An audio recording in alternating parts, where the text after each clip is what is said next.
역대상 15장 25절부터 29절입니다. 자, 온 백성이 언약궤를 운반하는 것을 기뻐하는 내용으로 되어 있습니다. 첫째로 이제 언약궤 운반할 때 지도자들도 함께 했음을 기록합니다. 역대상 15장 25절. 이에 다윗과 이스라엘 장로들과 천부장들이 가서 여호와님의 언약궤를 즐거이 메고 오벳 에돔의 집에서 올라왔는데, 오벳 에돔의 집에 있던 언약궤를 이제 예루살렘 성으로 옮겨가는 것이죠. 그런데 다윗 왕뿐만 아니라 이제 또 이스라엘 장로들 또 천부장들이 함께했다고 하는 것입니다. 이들이 동참하는 것, 그러니까 나라의 지도자들이 동참하는 것은 다윗이 왕이니까 그러죠. 왕이 주도하니까 당연히 왕의 신하들이 가야죠. 그래서 만약 왕이 우습게 여기면 어떻게 되겠어요? 그러니까 아합 왕 같은 악한 왕이 있을 때는 뭐 하나님께 제사 드리는 것도 엉터리죠. 그래서 기독교인들이 정말 사회에서 높은 자리에 영향력 있는 자리에 올라가는 것이 중요하다고 하는 것이죠. 정말 진짜 믿음을 가진 그리스도인이 대통령이 되고 또 국회의원이 되고 장관이 되고 뭐 판사가 되고 그러면 정말 이 나라가 하나님이 기뻐하신 나라로 그쪽 방향으로 갈 수 있도록 영향력을 행사할 수 있잖아요. 그런데 이제 가짜 또는 믿음이 없는 사람들이 높은 자리에 앉으니까 나라가 정말 하나님 기뻐하시는 나라로 가는데 어려움이 있죠. 그래서 동성애가 거의 합법화되다시피 하고 그리고 낙태도 뭐 처벌도 안 하고 이러는 것은 정말 이 하나님이 기뻐하시지 않는 일이죠. 근데 그렇게 나라가 변해가는 것은 뭐예요? 진짜 그리스도인이 영향력이 없어서 그렇죠. 그래서 예수님 믿는 사람들은 정말 사회에서 영향력 있는 사람이 되기 위해서 노력해야 됩니다. 열심히 살아야 됩니다. 그냥 뭐 신경 안 쓰고 산다. 이것은 이제 성경적이지 않은 거예요. 그래서 정말 이 이스라엘 역사를 보면 정말 믿음을 가진 왕들이 있었을 때는 하나님이 기뻐하시는 나라가 되고 우상 숭배자가 믿음 없는 자가 왕이 되었을 때는 그 나라가 우상 숭배에 빠지고 사회가 하나님이 미워하는 그런 악한 죄를 짓고 그랬죠. 그래서 그리스도인들은 좀 영향력 있는 사람이 되는 것에 목표를 가지고 열심히 살아야 될 줄 믿으시기 바랍니다. 단지 전도만 하면 되는 게 아니고 세상을 하나님의 진리로 바꿔가려고 노력해야죠. 자, 그다음에 이제 언약궤 운반 감사 제사를 드립니다. 역대상 15장 26절. 하나님이 여호와님의 언약궤를 맨 레위 사람을 도우셨으므로 무리가 수송아지 7마리와 순양 7마리로 제사를 드렸더라. 언약궤를 맨 그 레위 사람들을 하나님이 도우셨다 그랬어요. 그래서 너무 감사해서 제사를 드렸는데 이게 무슨 내용이냐면 사무엘하 6장 13절 보면 여호와님의 궤를 맨 사람들이 6걸음을 가매 다윗이 소와 살찐 송아지로 제사를 드렸고 그랬어요. 언약궤를 메고 6걸음을 간 다음에 감사 제사를 드렸다는 거죠. 왜 그러냐면 처음 언약궤를 운반할 때 무사가 죽는 그런 불행한 사건이 있었죠. 그러니까 얼마나 무섭고 두렵겠어요. 지금 긴장하고 있는 거지. 언약궤를 또 운반하다가 또 죽으면 어떡하지? 너무 무서운 거야. 근데 6걸음을 갔는데 아무 이상이 없었어요. 그래서 하나님이 도우셨구나. 하나님이 은혜를 베푸시는구나 해가지고 이 수송아지 7마리, 순양 7마리로 감사 제사를 드린 것입니다. 자, 그런데 이 사람들이 이렇게 다시 용기를 낼 수 있었던 이유는 뭐예요? 그거는 이 언약궤가 있던 오벳 에돔의 집이 복을 받아서 그렇죠. 오벳 에돔의 집에 있는 동안에 오벳 에돔이 저주를 받은 것이 아니라 복을 받은 거예요. 그러니까 참 오벳 에돔은 훌륭한 사람이라고 하는 거예요. 우사가 죽었을 때 누가 그 언약궤를 자기 집에 모시고 싶겠어요? 얼마나 무섭겠어요. 그런데 오벳 에돔이 한 것이죠. 그러니까 오벳 에돔이 헌신을 한 겁니다. 다 싫어하는데 오베드돔이 한 것이죠. 근데 이 복을 받는 사람은 바로 헌신하는 사람이죠. 다른 사람들이 다 싫어해도 하나님의 일이니까 그것을 감사함으로 할 수 있는 사람, 충성되게 할 수 있는 사람이 복을 받는 거죠. 그래서 오베드돔은 정말 본받아야 될 사람입니다. 훌륭한 신앙인인 거예요. 그래서 오베드돔의 이름이 계속 나오는 겁니다. 오베드돔이 헌신하지 않았다면 이 언약궤를 예루살렘으로 옮겨가는 일은 시도하지 못했을 거예요. 두려워서. 그런데 그러니까 정말 순수하게 또 하나님을 경외함으로 섬기면 복을 받는 거예요. 하나님께 예배 드리는 거 이거 중요한 겁니다.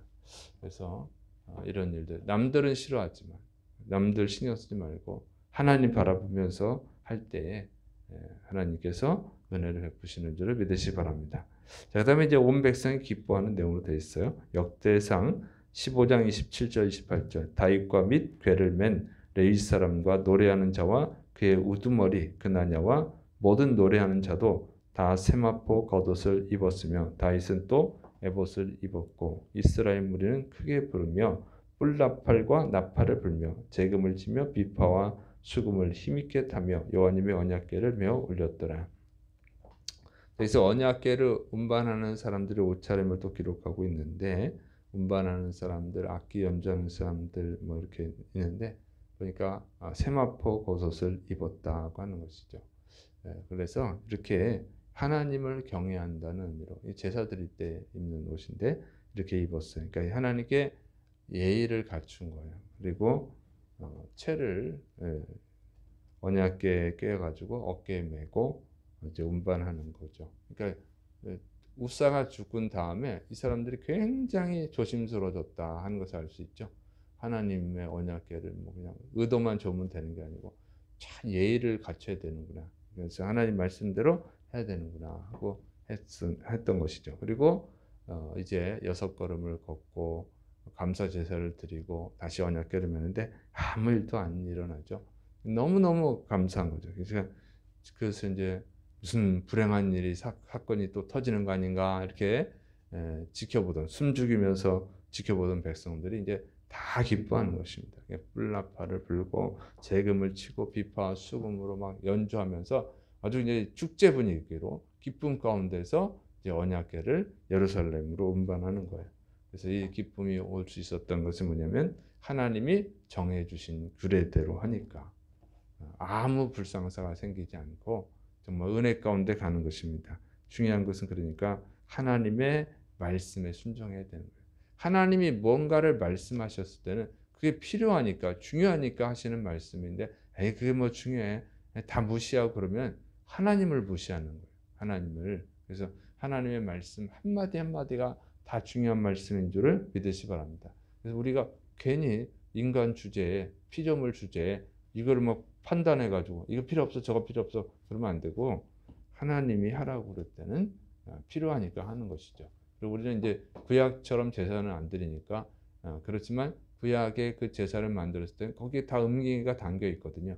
그 의미를 이제 우리가 적용을 하는 거죠. 적용을. 제사를 드릴 필요는 없어요. 그러나 우리 예배를 드리는 것이고 제사를 드릴 때 규례들, 제물이 흠 없어야 된다. 이런 건 뭐예요? 우리가 흠이 없어, 죄가 없어야 되구나. 회개하고 이렇게 적용을 해가지고 하나님을 잘 섬기면 하나님께서 복을 주시는 줄을 믿으시 바랍니다.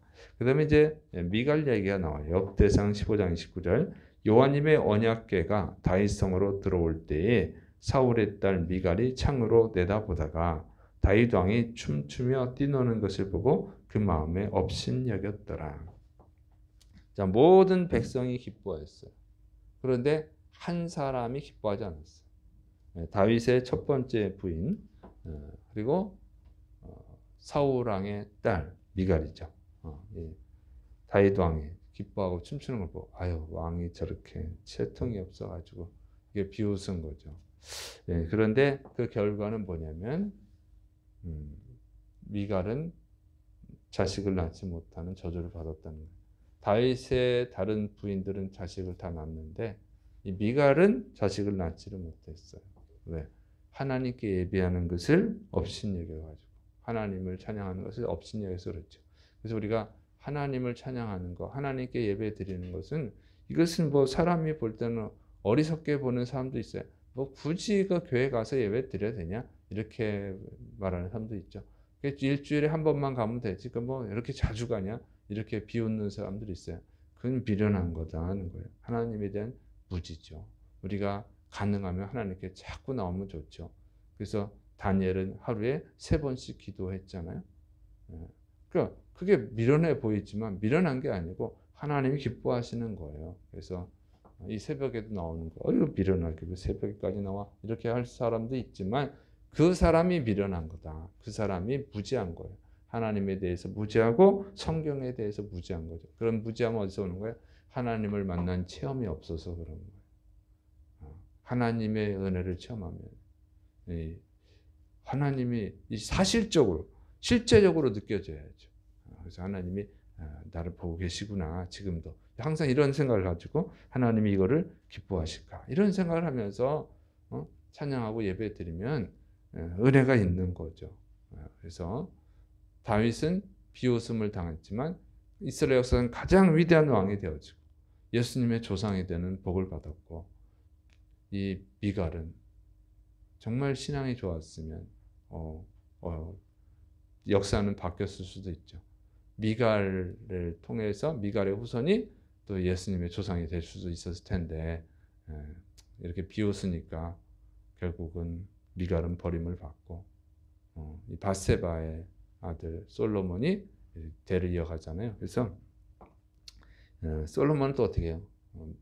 성전을 건축하고 하나님을 귀하게 여기잖아요. 하나님께 예배드리는 걸 귀하게 여기고 그런 사람이 복을 받는 거예요. 그래서 이렇게 또 새벽에 나온 여러분들 또 자꾸 시간이 날 때마다 또 더 열심히 나와서 주님을 찬양하고 예배하는 사람들이 정말 하나님께서 사랑하시고 또 복을 주실 줄을 믿으시 바랍니다. 기도하겠습니다. 사랑이 많으신 하나님 아버지, 우리가 하나님을 예배하는 것은 축복입니다. 특권입니다. 정말 기뻐함으로 하고 또 주의 사랑하는 백성들에게 놀라운 은혜와 하늘의 복이 임하게 하여 주옵소서. 예수님의 이름으로 감사하며 기도드립니다. 아멘.